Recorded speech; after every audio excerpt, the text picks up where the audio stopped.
So, this might seem kind of weird and out of the blue to some of you. Some of you who are watching me have entirely unrelated reasons for watching me that have nothing to do with trans topics, and you're not even going to know, what the hell I'm talking about with this one. Others of you aren't even going to remember that I posted the video that I'm referring to.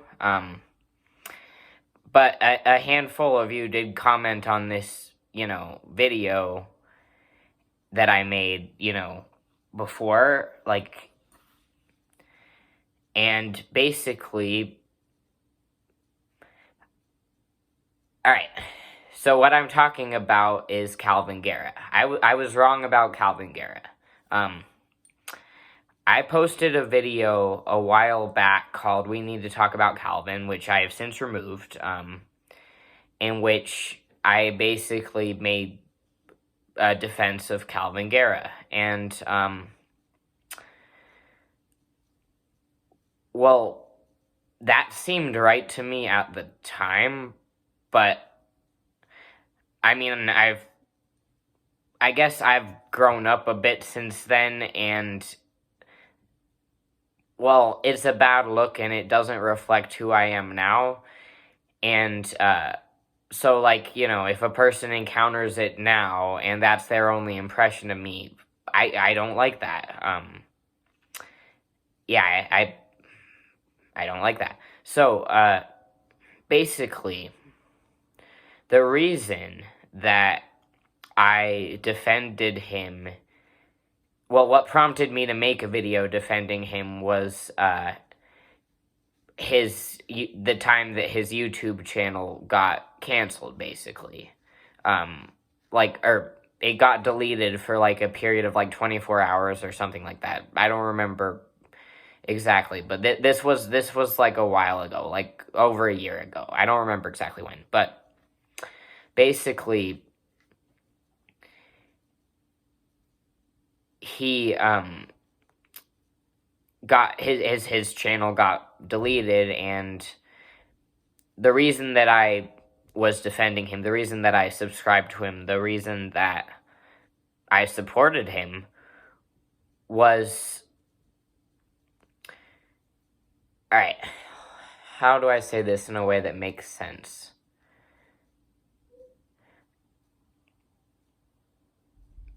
Because I liked the Kalvin who talked about things that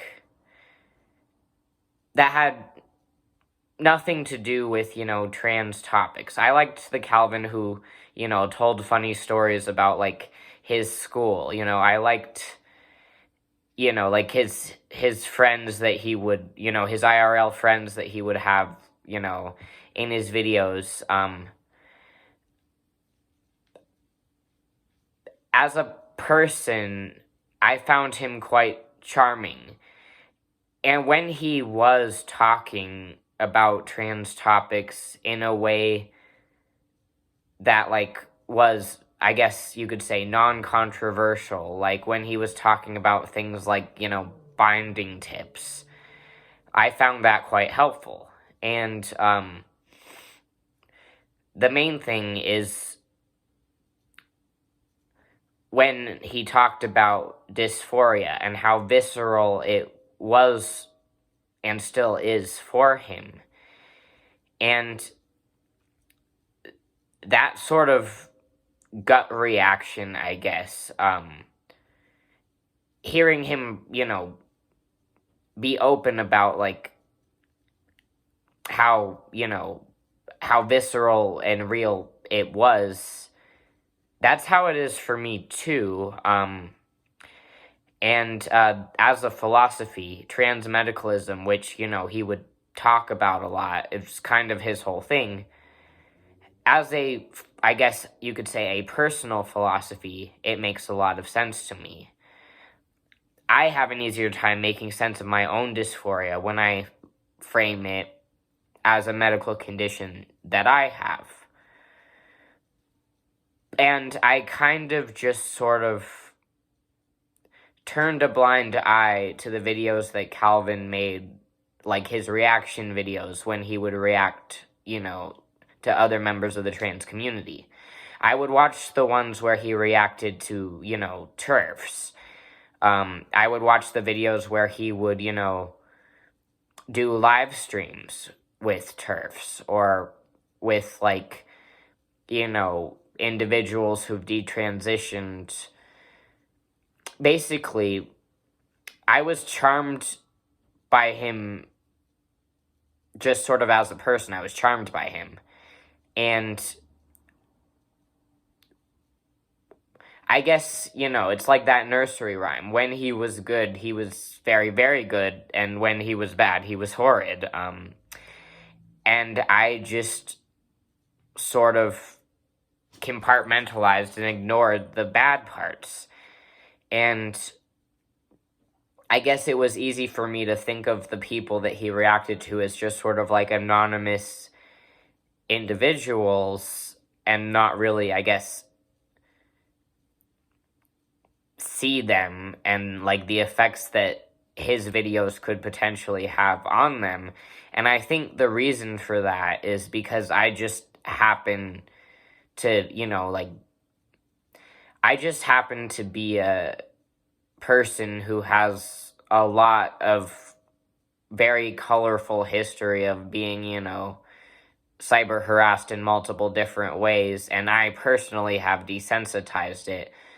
And, being a stand-up comedian, I tend to, when it's about me, find a lot of things funny that other people would not. So I guess I sort of, in moments where it was clear that he was just being, sort of nasty for nasty's sake, I turned a blind eye, and I sort of convinced myself that people were, in on the joke, basically, because it's I would be.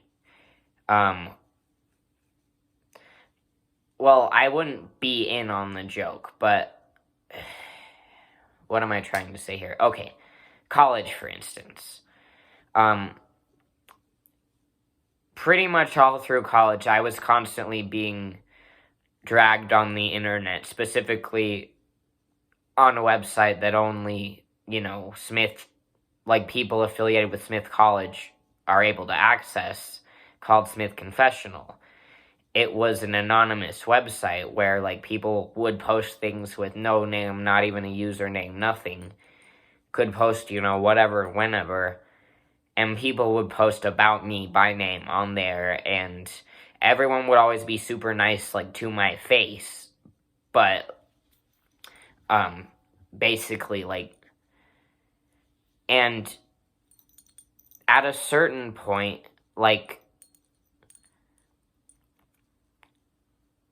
I don't know, I used comedy as a coping mechanism to make myself feel better about that stuff, and I projected that onto people like Brennen Beckwith. I'm sorry, Brennen. I did see that video, and I did a lot of mental gymnastics to make it okay. And it never was. It's not now, and it never will be. And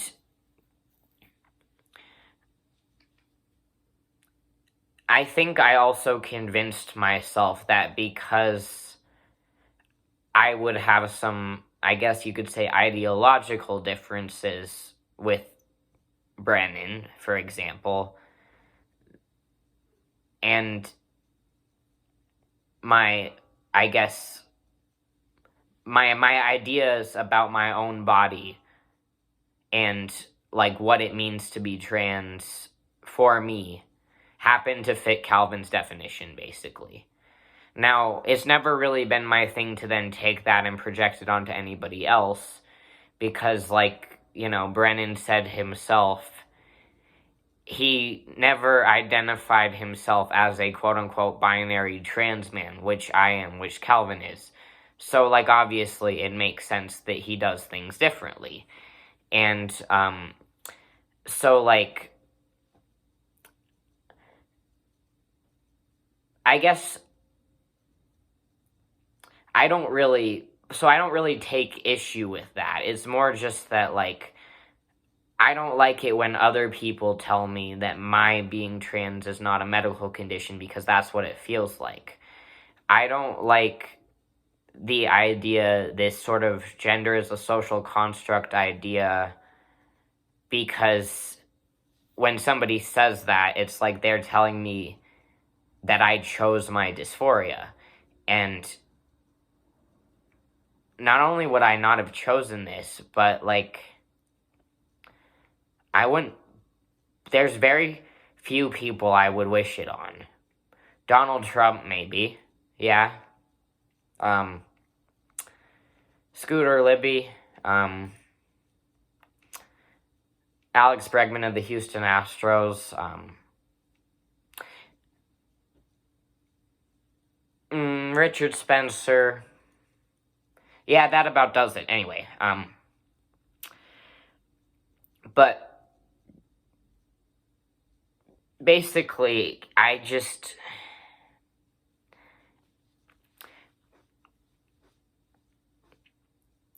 don't know. Like, I think another layer is that Kalvin has had an enormous platform, and, like, there's a difference between, like, you know, being at a baseball field or whatever, and, you know, somebody saying something to you in private in that moment, like your friends, than, you know, saying it on the internet for a whole bunch of people. It's like that parasocial relationship thing, you know, like, it was like, you know, it was almost like I started to think of Kalvin as this sort of, like, kind of embarrassing little brother, you know, like, oh, I love him, but boy, does he put his foot in his mouth, like, and I didn't have any sort of thing like that with, you know, the people he would talk about. So basically, but I even though, like, I probably could have gone the rest of my life without anybody ever bringing this up, that's not how I think of as having integrity, because a lot of people did see my first video defending him. So, I don't want that to be the sort of lasting impression, basically.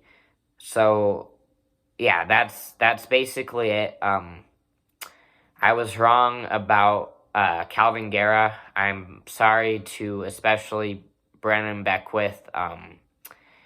And that's it. Good night, fuckers.